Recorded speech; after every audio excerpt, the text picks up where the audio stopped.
नमस्कार दोस्तों, स्वागत है आपका अपना channel Balaji S Hindi class में।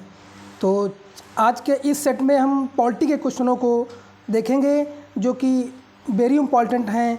भिन्न किताब से वो छांट करके मैंने ये क्वेश्चन तैयार किए हैं। तो चलिए स्टार्ट करते हैं आज के सेट को। हमारा पहला क्वेश्चन है, उच्चतम न्यायालय की व्यवस्था अनुसार निजी भवनों के ऊपर राष्ट्रीय झंडे को फहराना ...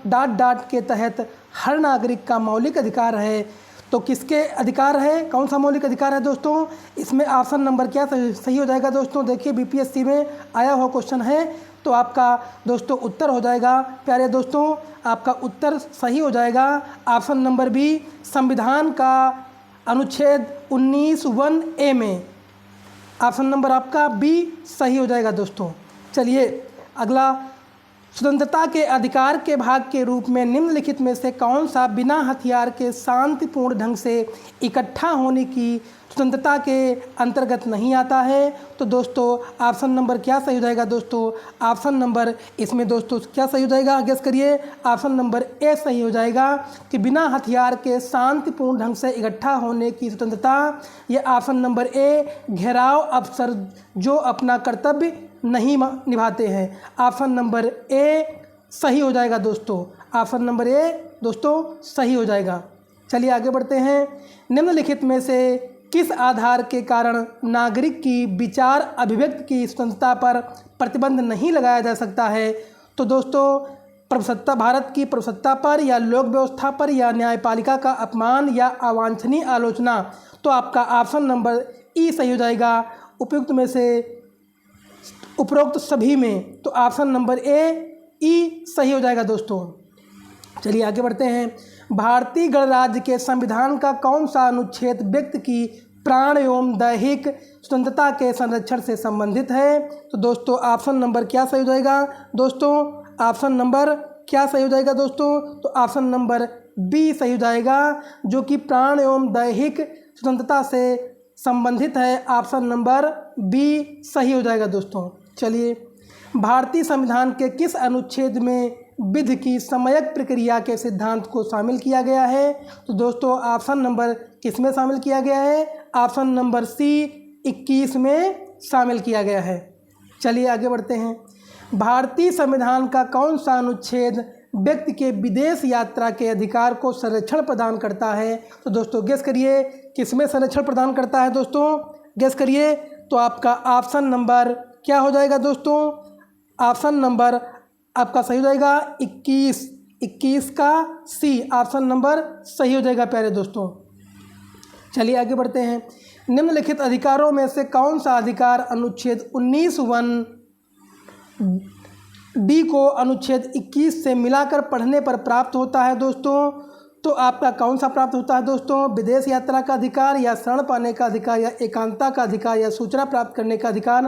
तो ऑप्शन नंबर दोस्तों सही हो जाएगा एकांतता का अधिकार दोस्तों। ऑप्शन नंबर सी दोस्तों सही हो जाएगा। चलिए आगे बढ़ देखते हैं। भारत के संविधान के किस अनुच्छेद के अंतर्गत निजता का अधिकार संरक्षित है दोस्तों? तो ऑप्शन नंबर क्या सही हो जाएगा दोस्तों? निजता का अधिकार किससे संबंधित है दोस्तों? तो आपका ऑप्शन नंबर सी सही हो जाएगा, अनुच्छेद 21 के अंतर्गत निजता का अधिकार संबंधित है। तो ऑप्शन नंबर सी सही हो जाएगा। भारत के संविधान का कौन सा अनुच्छेद अपनी पसंद के व्यक्ति से विवाह करने के किसी व्यक्ति के अधिकार को संरक्षण देता है? तो ऑप्शन नंबर दोस्तों क्या सही हो जाएगा दोस्तों? बताइए दोस्तों। तो आपका ऑप्शन नंबर बी सही हो जाएगा, अनुच्छेद 21। देखिए अनुच्छेद 21 कितना इंपॉर्टेंट है, कितने ये सारे एग्जाम कहीं ना कहीं एग्जाम में आए हुए क्वेश्चन दोस्तों हैं। अनुच्छेद 21 वेरी इंपॉर्टेंट है दोस्तों। तो चलिए आगे बढ़ते हैं। निम्नलिखित में से कौन सा एक अधिकार राष्ट्रीय आपातकाल तक में भी समाप्त या सीमित नहीं किया जा सकता है? तो दोस्तों ऑप्शन नंबर क्या सही हो जाएगा दोस्तों? बताइए। ऑप्शन नंबर आपका बी सही हो जाएगा, व्यक्तिगत स्वतंत्रता था जीवन का अधिकार। तो ऑप्शन नंबर आपका दोस्तों बी सही हो जाएगा।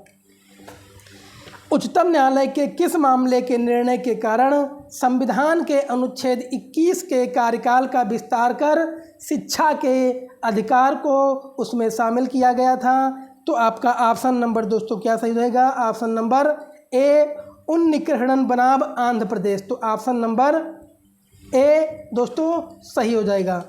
भारतीय संविधान में संशोधन करके शिक्षा का अधिकार कब जोड़ा गया था?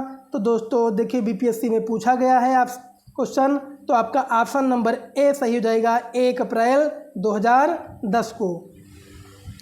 निम्नलिखित में से कौन सा एक मानव अधिकार भारतीय संविधान के अंतर्गत मौलिक अधिकार भी है? तो बताइए मौलिक अधिकार कौन सा दोस्तों है, बताइए। तो आपका ऑप्शन नंबर सही हो जाएगा, ऑप्शन नंबर सी शिक्षा का अधिकार मौलिक अधिकार भी है। ऑप्शन नंबर सी प्यारे दोस्तों सही हो जाएगा। अब देखिए इससे संबंधित कुछ इंपॉर्टेंट क्वेश्चन वन लाइनर के रूप में है जो कि रिट से संबंधित है, थोड़ा पढ़ लेते हैं जो कि इम्पॉर्टेंट है। ये एक ना एक रिट पूछ ली जाती है हर एग्जाम में। सर्वोच्च न्यायालय अथवा उच्च न्यायालय मूल अधिकारों के प्रवर्तन है तो क्रमशः अनुच्छेद 32 एवं अनुच्छेद 226 के तहत कई प्रकार के विशेष अधिकार जारी करते हैं जिन्हें प्रादेश या रिट कहते हैं। पहला है आपका बंदी प्रत्यक्षीकरण। इसके द्वारा न्यायालय किसी गिरफ्तार व्यक्ति को न्यायालय के सामने प्रस्तुत करने का आदेश देता है। यदि गिरफ्तारी का तरीका या कारण गैर कानूनी या असंतोषजनक हो तो न्यायालय बंदी को छोड़ने का आदेश दे सकता है। यह है आपका बंदी प्रत्यक्षीकरण दोस्तों। अगला है आपका परमादेश। ये क्या है दोस्तों देख लेते हैं। यह आदेश तब जारी किया जाता है जब न्यायालय को लगता है कि कोई सार्वजनिक पदाधिकारी अपने कानूनी और वैधानिक दायित्वों का पालन नहीं कर रहा है और इससे किसी व्यक्ति को मौलिक अधिकार प्रभावित हो रहा है, तब जाके ये परमादेश जारी किया जाता है। तो आपका ये परमादेश है। चलिए प्रतिषेध क्या होता है ये देख लेते हैं। प्रतिषेध जब कोई निचली अदालत अपने अधिकार क्षेत्र का अतिक्रमण करके किसी मुकदमे की सुनवाई करती है तो ऊपर की अदालतें यानी उच्च न्यायालय या सर्वोच्च न्यायालय उससे ऐसे करने से रोकने के लिए प्रतिषेध आदेश जारी करता है। ये है आपका प्रतिषेध। अगला है आपका अधिकार परीक्षा। जब न्यायालय को लगता है कि कोई व्यक्ति ऐसे पद पर नियुक्त हो गया जिस पर उसका कोई कानूनी हक नहीं है तब न्यायालय अधिकार परीक्षा आदेश के द्वारा उसे उस पद पर कार्य करने से रोकता है। यह है आपका अधिकार परीक्षा। अगला एक है उत्प्रेषण। जब कोई निचली अदालत या सरकारी अधिकारी बिना अधिकार के कोई कार्य करता है तो न्यायालय उच्च न्यायालय या सर्वोच्च न्यायालय उसके समक्ष विचाराधीन मामले को उससे लेकर उत्प्रेषण द्वारा उसे ऊपर की अदालत या अधिकारी को हस्तांतरित कर देता है। तो ये है आपका उत्प्रेषण जो कि इम्पॉर्टेंट था, इसको भी जानना जरूरी था प्यारे दोस्तों। चलिए अगला क्वेश्चन देखते हैं। राज्य के नीति निर्देशक सिद्धांतों को भारतीय संविधान में शामिल किए जाने का उद्देश्य क्या है दोस्तों? बताइए गेस करके दोस्तों, प्यारे दोस्तों बताइए। तो आपका ऑप्शन नंबर सही हो जाएगा दोस्तों, सामाजिक और आर्थिक प्रजातंत्र को स्थापित करना। ऑप्शन नंबर आपका डी सही हो जाएगा। निम्नलिखित में से कौन एक राज्य के नीति निर्देशक सिद्धांतों का उद्देश्य नहीं है? तो दोस्तों क्या नहीं है? ऑप्शन नंबर आपका सी सही हो जाएगा दोस्तों। सी सही हो जाएगा कि एक धार्मिक राज्य की स्थापना करना। ये दोस्तों नीति निर्देशक सिद्धांतों का उद्देश्य नहीं है। तो ऑप्शन नंबर आपका सी सही हो जाएगा।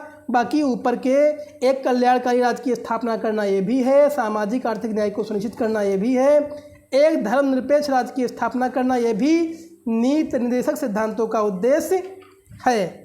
चलिए आगे देखते हैं।